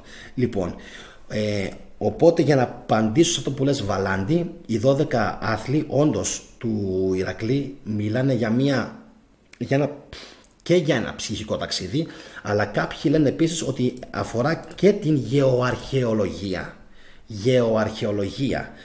για την οποία κάνουν αναφορά πλέον πάρα πολλοί Έλληνες επιστήμονες. Εγώ δεν είμαι επιστήμονας, έχω απλά λόξα και τρέλα με την αρχαία Ελλάδα. Λοιπόν, αυτοί λοιπόν που μιλάνε για αυτό το πράγμα ξέρουν πάρα πολύ καλά ότι όλοι οι αρχαίοι ελληνικοί μύθοι στην ουσία έκρυβαν κάποιες επιστήμες και κάποια γεγονότα τα οποία ήταν γεωγραφικά, έτσι, και είχαν σχέση με τον κόσμο που ήταν τριγύρω τους. Εντάξει, αλλά σε κάθε περίπτωση και αυτό φυσικά. Ο Σταύρος λέει: πολύ τρίκ η ερώτηση, ρε Γιάννη. Εξετάζουμε ποιος έδωσε την τελική διαταγή ή όλη την διαπλοκή πριν τους άθλους, αφού θα το απαντήσουμε σε λίγο. Σταύρο, μην αγχώνεσαι, γι' αυτό σου είπα ότι ήταν πολύ πονηρή η ερώτηση. Λοιπόν, επόμενη ερώτηση. Δύο ήταν για να εξαγνιστεί. Θα το συνεχίσουμε αυτό, θα το δούμε σε λίγο. Λοιπόν, καλησπέρα και στο Λονδίνο στο φίλο μας τον Σοκράτη τον Κάτσι. Γεια σου φίλε μου Σοκράτη, ελπίζω πάντα να είσαι καλά και χαίρομαι που μας βλέπεις. Η απάντησή σου θα κρίνει αν εγγραφώ στο κανάλι σου, λέει ο Σωτήρης, αλλά την απάντηση εγώ την έχω δώσει ήδη. Είμαι άνθρωπος ο οποίος δεν έχω τίποτα να κρύψω, Σωτήρη, τα λέω όλα έξω από τα δόντια και δεν έχω τίποτα να κρύψω. Καλησπέρες. Έπαιξε και σε κάποιες σκηνές χολιβουντιανής ταινίας και είμαι πάρα πολύ περήφανος για σένα, Ραφαέλ μου, και να ξέρεις ότι πάντα χαίρομαι όταν είσαι καλά και όταν καταφέρνεις τους στόχους σου και τα όνειρά σου, και εύχομαι πραγματικά, τώρα το λέω και συγκινούμε, γιατί είσαι πολύ καλό παιδί και το ξέρεις εσύ. Λοιπόν, να βούρκωσα. Και χαίρομαι που με παρακολουθεί. Επίσης, παιδιά, να σας πω ότι ο Ραφαέλ έχει και αυτός κανάλι στο YouTube, αλλά δεν το κυνηγάει με τρέλα. Εγώ θέλω όσοι ασχολείστε με γυμναστική να κάνετε εγγραφή στο κανάλι του, διότι δεν το έχω ζητήσει ποτέ, ούτε αυτός μου το έχει ζητήσει ποτέ. Εγώ το έχω πει να κάνει, να το βελτιώσει το κανάλι του και λέει: έχω, λέει, ένα κανάλι, δεν ασχολούμαι, λέει, καθόλου και έχω 57 εγγεγραμμένους χωρίς να κάνω τίποτα. Λοιπόν, Ραφαέλ μου, αν το κυνηγήσεις και αν το επιδιώξεις, μπορείς να το αυξήσεις και άλλο κανάλι, και φυσικά και ο Κοσμάς, ο Ντάντεκ, πιστεύω ότι θα σου στείλει πάρα πολλά άτομα, διότι και εγώ και ο Κοσμάς αγαπάμε και ασχολούμαστε με την διατροφή και με την γυμναστική. Εγώ μπορώ να σου στείλω συγκεκριμένους συνδρομητές και ο Κοσμάς άλλους συνδρομητές. Οπότε, παιδιά, αν βλέπετε τον Ραφαήλ, να ξέρετε, ο άνθρωπος δεν μου το ζήτησε και ποτέ δεν το ζητάει, δεν έχει το θράσος να το ζητήσει. Αλλά εγώ σήμερα που τον πέτυχα, του το είπα ότι το βράδυ θα το πω στους συνδρομητές να κάνουν εγγραφή, και εύχομαι, Ραφαήλ μου, να έχεις και καλό μέλλον. Ξέρεις εσύ, τα μίλησαμε σήμερα και εύχομαι πραγματικά να τα πας καλά. Λοιπόν, ο Γερόλυμος λέει ότι με σκάνερ μπορούν να βρουν τα πάντα στις πυραμίδες και τα έχουν βρει. Ναι, έχουν βρει σχεδόν τα πάντα. Το θέμα ξέρεις ποιο είναι, Κώστα, ότι δεν τα έχουν βρει όλα. Δεν τα έχουν βρει όλα και μέχρι πριν από λίγο καιρό λέγανε ότι βρήκανε και βρήκαν μια ξεχασμένη κρύπτη στον θάλαμο του Τουταγχαμών και τελικά λέγανε πως είναι της Νεφερτίτης και τελικά λέει δεν υπάρχει. Κουφάλες. Ενώ πριν λέγατε ότι υπάρχει, ότι βρέθηκε, μετά βγήκαν και είπαν ότι δεν υπάρχει. Αφήστε παιδιά, αφήστε. Πιο μεγάλες, διαβάστε. Από τους Αιγύπτιους δεν υπάρχουν. Αυτό να το ξέρετε. Αυτοί που ζουν τώρα στην Αίγυπτο δεν είναι οι γνήσιοι Αιγύπτιοι. Αυτοί οι οποίοι ήταν παλιά. Στις γνώσεις και με όλες τις τεχνολογίες και με όλες τις πνευματικές κατακτήσεις που κατήχαν. Πού πήγαν. Πού πήγαν και από πού προήλθαν αυτοί οι άνθρωποι που έχτιζαν πυραμίδες ενώ πριν δεν έχτιζαν ούτε καν λιθοδομές ούτε σπίτια. Από πού προήλθαν αυτοί οι άνθρωποι, οι Αιγύπτιοι, οι οποίοι ξαφνικά ξεφύτρωσαν με γλώσσα πολιτισμό. Από πού προήλθαν. Λοιπόν, το τι απέγιναν το ξέρουμε όλοι. Το σίγουρο είναι ότι έχουν επιβιώσει. Κάποιοι από αυτούς, είμαι πάρα πολύ σίγουρος για αυτό που λέω και φυσικά δεν ζουν στην Αίγυπτο. Επόμενο. Οπότε αυτό που λέει ο Κώστας είναι έτσι και έτσι. Επόμενη. Εκπληρώθηκε ένα όνειρό μου και έχω μπει στην πυραμίδα του Χέοπα. Δεν έχω λόγια παιδιά, απλά ένα όνειρό μου εκπληρώθηκε, λέει ο Βαλάντης. Εγώ Βαλάντη μου την λένε πυραμίδα του Χέοπα, αλλά όταν ακούω αυτή τη λέξη του Χέοπα μου έρχεται κατευθείαν να τα βγάλω, διότι δεν είναι του Χέοπα αυτή η πυραμίδα. Το ξεχνάμε αυτό. Εντάξει, δεν έχει καμία σχέση με τον Χέοπα. Άλλοι ήταν αυτοί που την έχτισαν και είμαι πάρα πολύ σίγουρος. Επόμενο πάντως, μπράβο σου που την επισκέφτηκες. Μπράβο σου. Σωστός ο θετικός, λέει ο Γιάννης ο Λυκόδημος. Να σε καλά. Επόμενο. Λοιπόν, για να συνεχίσω λίγο. Ισπανία, η γη του Πάνα, λέει η Άννα. Καλησπέρα Άννα. Ηρακλής, παιδιά μας λέει τι σημαίνει το όνομα Ηρακλής ο Σταύρος. Το κλέος, δηλαδή η δόξα της Ήρας, όπως Κλεοπάτρα. Με συγχωρείτε, που σημαίνει το κλέος των πατεράδων, των προγόνων. Η Ήρα εχθρός του Ηρακλή, μιλάμε για Σάντα Μπάρμπαρα, η Διογενής, Αγία Βαρβάρα. Σάβας Κουρουγιαννίδης, υπάρχουν δύο διαφορετικές εκδόσεις. Το ένα είναι ο βασιλιάς μέσω της Ήρας και το άλλο είναι μέσω του Δία. Λέει ο Σάβας μου ο Κουρού. Γεια σου Σαβούλη μου και ελπίζω να είσαι και εσύ πάρα πολύ καλά όπως πάντα και χαμογελαστός. Λοιπόν, για τους θησαυρούς και τα αρχαία και τους υπόγειους ναούς το Άγιο Όρος δεν μιλάει κανένας, μια καταδρομική θέλει εκεί. Όντως παιδιά το Άγιο Όρος το έχουν ψηλοθάψει και κανένας πραγματικά δεν ασχολείται με το τι ακριβώς υπάρχει εκεί. Εν τω μεταξύ παιδιά, θυμάστε που σας ανέφερα στο σημερινό το βίντεο για τον Ηρακλή Μελκάρτ. Σας έλεγα πριν για τον Μελκάρτ, έτσι.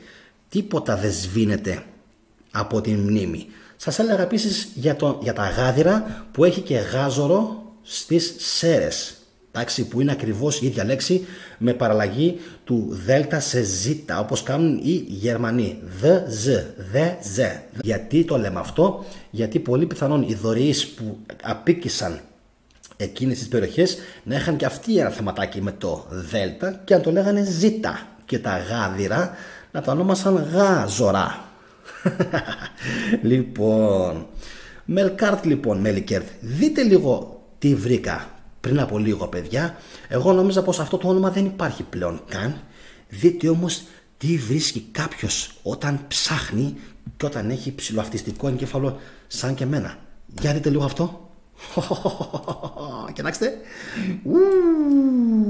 Λοιπόν, ποιος είναι αυτός? Λοιπόν, δείτε λίγο εδώ τι λέει. 500 λέξεις με τον Δημήτρη Μελικέρτη. 500 λέξεις με τον Δημήτρη Μελικέρτη. Έχω μείνει άφωνος. 27 Μαΐου το 19 είναι το άρθρο. Ο Δημήτρης Μελικέρτης γεννήθηκε το 88 στην Αθήνα. Δόκτωρ δημιουργικής γραφής του Royal Holloway University of London. Από τις εκδόσεις Πατάκη κυκλοφόρησε το 17 το πρώτο βιβλίο για παιδιά με τίτλο «Ο Γίγαντοκυνηγός» και το 18 το νεανικό μυθιστόρημα «Ουφόψαρα στα πέρατα του σύμπαντος». Δεν τον ξέρω τον άνθρωπο, παιδιά, δεν τον κάνω διαφήμιση, εννοείται, απλά μου έκανε πάρα πολύ μεγάλη εντύπωση. Λοιπόν, το όνομα Δημήτρης Μελικέρτης και έχω μείνει άφωνος. Δεν ξέρω, παιδιά, αν είναι, μοιάζει λίγο με Φοίνικας εδώ μεταξύ, μοιάζει λίγο με Σιμητοφοίνικας ο φίλος. Λοιπόν, καμία διάθεση φυσικά να προσβάλλω, δεν το συζητάμε αυτό καν. Λοιπόν, Δημήτρης Μελικέρτης. Εντυπωσιακό, παιδιά, ότι το όνομα, το επώνυμό του, δεν ξέρω φυσικά αν είναι nickname ή όχι, εμένα προσωπικά μου έκανε τρομερή εντύπωση. Διότι μιλάμε για μία λέξη, ένα όνομα, το οποίο έχει φοινική καταγωγή και το συναντάμε 3.000 χρόνια. 3.000 χρόνια. Είπα φοινική, λάθος. Ελληνική καταγωγή, Μελικέρτης. Ανέφερα ποιος Έλληνας θαλάσσιος θεός ήταν. Λοιπόν, και επιβιώνει αυτό το όνομα μέχρι σήμερα.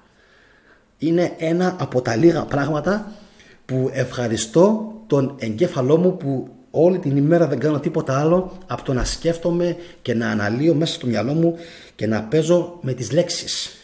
Μου κάνει τρομερή εντύπωση. Μελκάρτ, λοιπόν, το βλέπετε τέρμα κάτω, Templo de Melkart, το βλέπετε. Νότια, τέρμα κάτω στο χάρτη, λοιπόν, στα Γάδυρα, και Δημήτρης Μελικέρτης εν έτη 2022, 21, 19 πότε, στην Ελλάδα. Εμένα προσωπικά με αφήνει άφωνο και μου κάνει τρομερή εντύπωση αυτή η συνεχικότητα. Ας είναι Μελικέρτ, δεν πειράζει, ας είναι.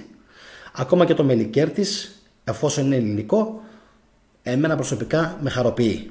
Λοιπόν, να δούμε λίγο επόμενα σχόλια. Όχι του Χέοπα του γιου του, λέει. Στου Χέοπα τουλάχιστον μέχρι το 6 που πήγα, εγώ δεν είχα βρει είσοδο, ή αν επιτρεπόταν δεν ξέρω, λέει ο Βαλάντης. Του γιου του, οκ. Ιον Λάμδα, καλησπέρα. Γνωρίζεις από πού προέρχεται το όνομα Ισπανία? Κάτι ετυμολογίες που κυκλοφορούν σχετικές με τον Πάνα τις θεωρώ τραβηγμένες. Ιον, μου το έχουν γράψει και εμένα αυτό διάφοροι στο κανάλι. Για το Ισπάνα, αν είναι αυτό ή όχι. Μία μέρα θα κάνουμε μια πραγματική ετυμολόγηση. Για όσους δεν ξέρετε, κάνω ετυμολογήσεις. Ασχολούμαι με ετυμολογήσεις. Εγώ, ο Nobody και άλλα 2-3 άτομα στο κανάλι έχουμε ψηλολόξα με τα ονόματα και τις λέξεις.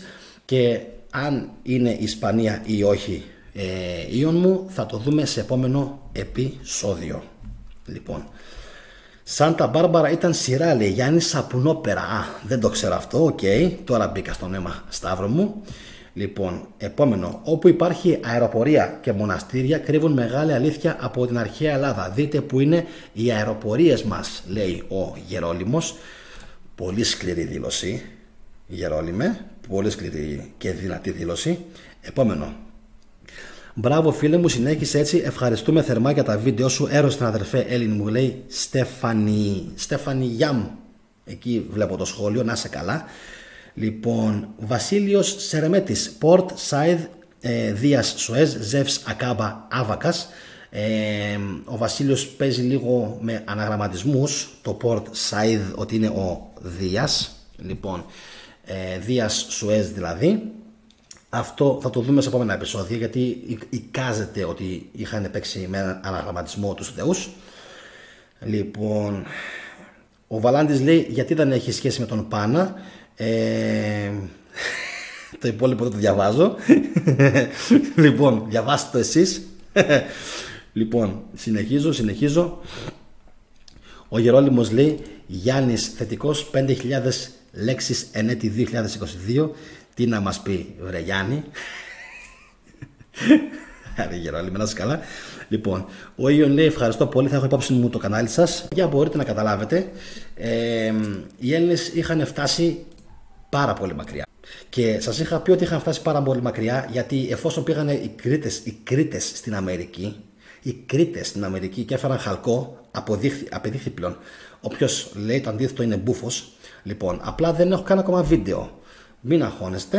Ο κύριος Αντώνης Κατάνος μου έχει στείλει πάρα πολύ υλικό για αυτό το θέμα και έχω διαβάσει και πάρα πολλά πράγματα. Αφήστε Νορβηγίες, Σκανδιναβίες που τις είχαν θερήσει τα κεχριμπάρια και όλα αυτά. Λοιπόν, και φυσικά και τη Γερμανία. Αυτό το βίντεο θέλω να το κάνω πόσο καιρό και δεν το κάνω. Μια μέρα θα το κάνω και αυτό το βίντεο. Λοιπόν, για τη Γερμανία, για το Μόναχο. Εδώ είμαι, θα τα πούμε. Λοιπόν, εφόσον είχαν πάει λοιπόν εκεί και εφόσον έχει αποδειχθεί από το ναυάγιο του Ουλουμπούρουν στην Τουρκία, το οποίο εδώ και 20 χρόνια οι Τούρκοι, αυτοί οι κακοί Τούρκοι, σε εισαγωγικά κακοί, και θα καταλάβετε για ποιο λόγο, έχουν δικαιώσει και με λένε μετά κάποιοι εμένα ανάσες για να και θα πνιγείς, ανάσες.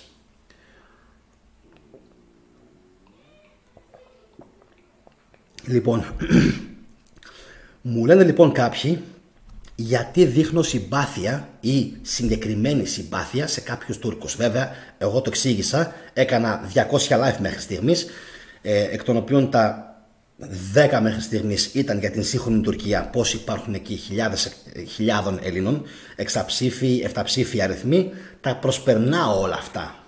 Εμένα ένα πράγμα μόνο μου έμεινε, ότι οι αρχαιολόγοι που εξέτασαν, οι Τούρκοι αρχαιολόγοι που εξέτασαν το ναυάγιο του Ουλουμπούρουν, δικαίωσαν περισσότερο τους Έλληνες, τους αρχαίους και τους Κρήτες από οποιαδήποτε ελληνική έρευνα μέχρι στιγμής. Αφήστε τον μηχανισμό των αντικειθήρων. Αφήστε. Τύχη ήταν αυτό. Τύχη. Από Γάλλο έγινε ό,τι έγινε. Με συγχωρείτε. Οι Τούρκοι λοιπόν, αυτοί οι κακοί, ήταν που βρήκαν το ναυάγιο του Ουλουμπούρουν, το οποίο θα σας το κάνω και αυτό βίντεο. Λοιπόν, και το γράφει ο Γκάβιν Μέντζης στο βιβλίο του σχετικά με την αρχαία Ατλαντίδα και αναφέρει μέσα τους Κρήτες και της Παναγιάς στα μάτια. Οι Τούρκοι είναι που επί 25 χρόνια σχεδόν, 23-24 σχεδόν χρόνια, δουλεύουν στο ναυάγιο του Ουλουμπούρουν και απέδειξαν ότι οι Έλληνες ήταν αυτοί οι οποίοι πήγαν και έφεραν το χαλκό από την Αμερική. Από μια λίμνη που δεν μπορώ να θυμηθώ πώς λέγεται, Lake κάτι, στο Michigan. Εντάξει, αυτοί λοιπόν οι Τούρκοι ανέδειξαν κάτι που δεν μπορούσαν να κάνουν τόσα χρόνια οι Έλληνες. Οι δικοί μας εδώ πέρα. Γιατί οι δικοί μας εδώ πέρα έχουμε κάποιους, και αυτοί έχουν Ταλιμπάν. Και αυτοί έχουν Ταλιμπάν. Και αυτοί έχουν τους δικούς τους εκεί πέρα. Τους Σουνίτες. Λοιπόν, αλλά έχουν και κάποιες φωτεινές εξαιρέσεις. Έχουν, ευτυχώς, και αυτοί. Λοιπόν, αυτοί λοιπόν βοήθησαν να αποδειχθεί ότι το κράμα που βρέθηκε στο χαλκό, στο Ουλουμπούρουν, το κράμα που βρέθηκε, το κράμα του χαλκού, υπάρχει μόνο σε ένα σημείο στον κόσμο. Σε ένα σημείο στον κόσμο. Πού? Στην Αμερική. Πού? Στο Μίσιγκαν. Σε τόσο μεγάλη καθαρότητα. Και αυτός ο συγκεκριμένος ο τύπος υπήρχε μόνο εκεί.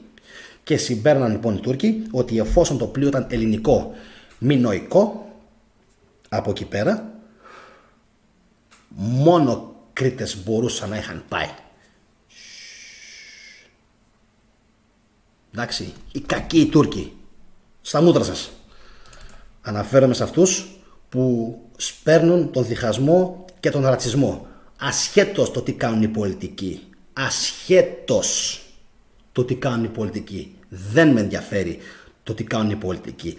Το τι κάνουν όμως οι λαοί και το τι κάνουν οι μορφωμένοι. Γιατί είστε μορφωμένοι ή δεν είστε μορφωμένοι? Έχουμε 2022. Είμαστε. Λοιπόν, οι μορφωμένοι λαοί λοιπόν προσπαθούν να συνεργάζονται, να μαθαίνουν ο ένας την γλώσσα του αλλονού. Θα κάνω βίντεο γι' αυτό, έρχεται και άλλη χειροβομβίδα. Λοιπόν, να βοηθούν ο ένας τον άλλον. Όχι μόνο όταν έχει σεισμούς, αλλά και όταν πεινάνε τα παιδιά και πέφτουν λιπόθυμα κάτω από την πείνα. Λοιπόν, τελευταία σχόλια παιδιά πριν κλείσουμε, για να δούμε λίγο. Αποδεδειγμένα η Εκκλησία έφτιαχνε ναούς και κατέστρεφε τα μάρμαρα των αρχαιολογικών ναών, γιατί όχι οι κυβερνήσεις με αεροδρόμια. Πολύ σωστό το σχόλιο του Πασχάλη Ταλακίδη. Διπλός πέλεκης στη λίμνη Μίσιγκεν. Για τον διπλό πέλεκη 2 θα το δούμε. Διπλός πέλεκης είναι δεν είναι. Θα το δούμε, έχουμε πολλά να πούμε. Ο διπλός πέλεκης υποτίθεται πως βρέθηκε στις Μπαχάμες. Όχι εκεί. Για κάποιους που λένε ότι δεν έχω ιδέα και δεν ξέρω τι μου γίνεται. Ευτυχώς δουλεύει το μυαλό μου, 400 τα έχω. Λοιπόν, δεν βρέθηκε ο διπλός πέλεκης. Νομίζω δεν βρέθηκε εκεί. Νομίζω. Στις Μπαχάμες όμως βρέθηκε, λένε. Μπαχάμες. Εντάξει. Σε ναυάγιο. Ή σε ναυάγιο ή σε κάποιες αναζητήσεις που έκαναν 2 Αμερικανοί. Διπλός πέλεκης. Εντάξει. Μινοϊκός όμως πέλεκης, όχι μπουρδες. Λοιπόν, επόμενο.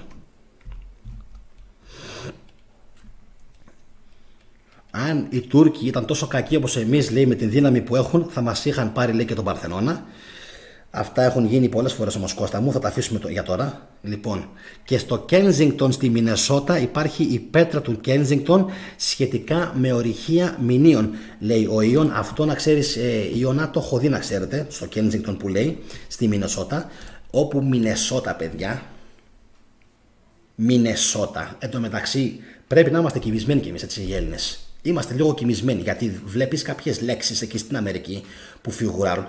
Δεν θα τις πω τώρα επίτηδες, να κάθεστε να σκάσετε, γιατί δεν ψάχνουν οι Έλληνες. Λοιπόν, επόμενο επεισόδιο. Δεν κερδίζω εγώ τίποτα. Είτε το πω είτε όχι, το ίδιο πράγμα είναι για μένα. Αλλά να έχετε και μια γλυκιά αναμονή για το μέλλον. Τι σημαίνει Μινεσότα, τι σημαίνει Illinois, τι σημαίνει Καναδάς. Εντάξει, ανάσες. Επόμενα επεισόδια. Λοιπόν, για να δούμε. Κάποιοι, λέει ο Βαλάνης, θα θυχτούν. Πολύ ωραίο καταρχάς στο σχόλιο του Ιων. Κάποιοι θα θυχτούν, αλλά οι χειρότεροι εχθροί της αρχαίας Ελλάδας μας ήταν κατά σειρά. Σλάβοι, δόγμα, δυστυχώς και Τούρκοι. Οι Τούρκοι, Βαλάντη μου, ήρθαν πολύ αργότερα. Οι Τούρκοι ήρθαν και μας αποτελείωσαν. Οι χειρότεροι εχθροί ήμασταν πρώτοι εμείς μεταξύ μας. Πρώτοι, μετά ήτανε οι Ρωμαίοι, μετά ήταν οι Γαλάτες,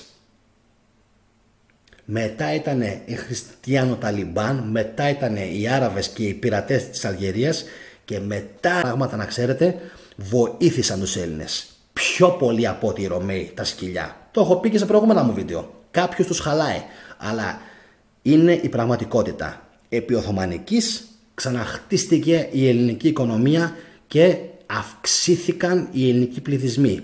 Όσοι δεν με πιστεύουν, ας κάνουν μια αναζήτηση να δουν πόσοι ήμασταν όταν έπεσε το Βυζάντιο και πόσοι είχαμε γίνει όταν απελευθερωθήκαμε από τους Οθωμάνους. Όσοι δεν με πιστεύουν, θα έρθει και αυτό. Έρχεται καταπέλτης και αυτό. Πόσοι ήμασταν επί Βυζαντίου, Έλληνες, προσέξτε, Έλληνες, και πόσοι ήμασταν όταν έπεσε η Οθωμανική και όταν ξεκίνησε η ελληνική επανάσταση. Γιατί δεν λέω μόνο λόγια, θα κάνουν και πράξη. Λοιπόν, επόμενο.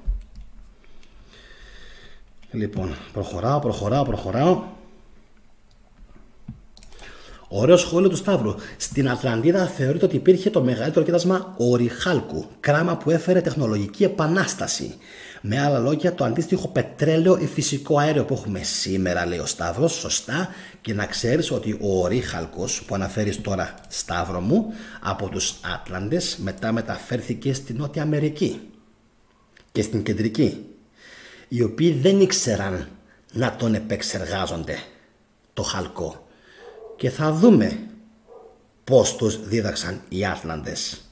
Εντάξει, εδώ είμαστε και θα τους διδάξουμε. Αυτοί οι κακοί οι Άτλαντες. Δεν τα πάντα κακοί. Λοιπόν, για να δω λίγο κάποια ακόμα σχόλια και να το κλείσουμε, παιδιά, το σημείο το βραδινό. Ο Ιων λέει, τελευταίο μου σχόλιο, ερώτηση. Μοναχομόνικος όπως το Μονακό της Γαλλίας ή έχει άλλη προέλευση? Όλο απορίες είμαι, ακόμα δεν μπήκα. Μ' αρέσουν οι άνθρωποι που έχουν απορίες. Ιωνα, όχι. Το Μόναχο που είναι μόνικος, και το λες πάρα πολύ σωστά, όπως και το Μονακό της Γαλλίας, ελληνική απικία το Μονακό. Το Μονακό της Γαλλίας είναι μόνικος, είναι ελληνική απικία. Το Μόναχο της Γερμανίας όμως είναι Μούνχεν, από τους μοναχούς, Μάνκ. Εντάξει, αυτή είναι η διαφορά και μου άρεσε πάρα πολύ. Βέβαια να ξέρεις ότι και το Μάνκ, Μουνκ, όλα αυτά που λένε πάλι το μόνικος είναι. Η ίδια λέξη είναι. Απλά επικράτησε λοιπόν να λέγεται ο ασκητής, στην ουσία ο μοναχός, πάλι ελληνικό μοναχός, μönch, εντάξει, είναι ελληνική λέξη πάλι. Μόναχο είναι μοναχός, München. Δεν υπάρχει München, είναι μοναχός, είναι η ίδια λέξη. Απλά άλλο ο Μόνικος στη Γαλλία, το Μονακό, εντάξει, και άλλο το München. Κοινή ρίζα, αλλά άλλη έννοια. Ο Μόνικος, στην η περιοχή Μόνικος που έγινε αργότερα Μονακό, είχε νομίζω χτιστεί, αν θυμάμαι καλά, από Φωκής, από τα παράλια της Ασίας, οι οποίοι είχαν πάει και είχαν ιδρύσει το Μονακό. Λοιπόν, εξού και πριγκιπάτο μέχρι σήμερα και όλα αυτά. Λοιπόν, και το München στην ουσία από τους μοναχούς, οι οποίοι είναι η απάντηση λίγο πριν κλείσω. Η απάντηση, παιδιά, είναι ότι ποιος διέταξε τους 12 άθλους του Ηρακλή είναι ανάμεσα. Δεν ήταν φυσικά ο Δίας που απάντησε το 26%, ούτε ήταν ο Μίνωας που απάντησε το 10%, ήταν το Μαντίο των Δελφών που διέταξε τους 12 άθλους του Ηρακλή. Και γιατί σας είπα ότι είναι πονηρή η ερώτηση, στην ουσία τους εκτέλεσε ο Ηρακλής βάσει προσταγής, όμως το 49% ο Ευριστέας, αλλά την διαταγή, τον χρησμό δηλαδή, είναι κάτι ανάμεσα στα δύο. Εντάξει, οπότε εγώ πιστεύω ότι μπορούμε θεωρητικά να πούμε πως και οι δύο απαντήσεις είναι σωστές. Ποιος διέταξε τους 12 άθλους του Ηρακλή? Το Μαντίο των Δελφών έδωσε τον χρησμό. Εντάξει, έδωσε τον χρησμό και ο βασιλιάς Ευριστέας εκτέλεσε αυτόν τον χρησμό για να μπορέσει να φτάσει στην κάθαρση, ο ήρωας μας ο Ηρακλής. Οπότε η απάντηση, η σωστή, παιδιά, είναι η Γ και η Δ, θα έλεγα μαζί. Όποιος απάντησε είτε το ένα είτε το άλλο, θεωρώ πως απάντησε σωστά. Ποιος διέταξε τους 12 άθλους του Ηρακλή? Μπορούμε να πούμε ότι τους διέταξε το Μαντίο των Δελφών και τους εκτέλεσε ο βασιλιάς Ευριστέας, δίνοντας άμεσες εντολές στον Ηρακλή. Σε κάθε περίπτωση, εντάξει, παίξαμε λίγο με τις λέξεις. Μου αρέσει να βάζω έτσι πράγματα τα οποία προκαλούν λίγο το νου. Το έχω δείξει και σε προηγούμενα επεισόδια. Χάρηκα πάρα πολύ, παιδιά, για το σημερινό το live. Τράβηξε πάρα πολύ. Εύχομαι να κάνετε εγγραφή, παιδιά, σε όσους άρεσε ο διάλογος που κάναμε σήμερα. Πραγματικά πολύ επικοδομητικό βίντεο και μου άρεσε τρομερά, γιατί και εγώ έμαθα σήμερα πράγματα που χθες και σήμερα δεν τα ήξερα. Σήμερα τα μάθα. Μπήκα, ενημερώθηκα, έβαλα το μυαλό μου να δουλέψει. Μιλήσαμε για τα γάδυρα, για τον γάζορο, μιλήσαμε για το Μελκάρτ, Μελικέρτης, πώς προέκυψε από κορινθιακή λατρεία και πώς μεταβιβάστηκε στους Φοίνικες. Οπότε όλα αυτά, παιδιά, εμένα μου άρεσαν πάρα πολύ σήμερα. Φυσικά μιλήσαμε για τον ορθογώνιο ναό, τεράστιο ορθογώνιο ναό του Μελκάρτ, του Ηρακλή, που βρέθηκε στα γάδυρα και πιστεύουν ότι έχει τεράστιες διαστάσεις, τεράστιες, ακόμα και αν δεν είναι 300 επί 130 μέτρα. Έτσι τον υπολογίζουν, παιδιά. Φαίνεται να είναι τεράστιος ο ναός. Φαίνεται να τον λάτρευαν όλοι, να τον αγαπούσαν όλοι. Μεγάλος ναός, μεγάλη επιρροή στους ναύτες, τεράστια επιρροή. Ο κόσμος το αγαπούσε πολύ αυτό το κέντρο και το σέβονταν. Τώρα, κάποια στιγμή λένε πως καταστράφηκε από τους Γότους. Από ποιους άλλους? Κάπου στον 5ο με 7ο αιώνα, παιδιά. Πάλι αυτοί οι Γότθοι, έλεος πια, ζώα. Λοιπόν, οπότε σας έλεγα ότι μου άρεσε πάρα πολύ το σημερινό το βίντεο, το απόλαυσα. Σχολιάστε το, παιδιά, όταν τελειώσει το live, όσοι τύχει να το δείτε. Γράψτε μου από κάτω σχόλια, γράψτε μου κριτική, γράψτε μου ερωτήσεις, γράψτε μου οτιδήποτε σας ενδιαφέρει.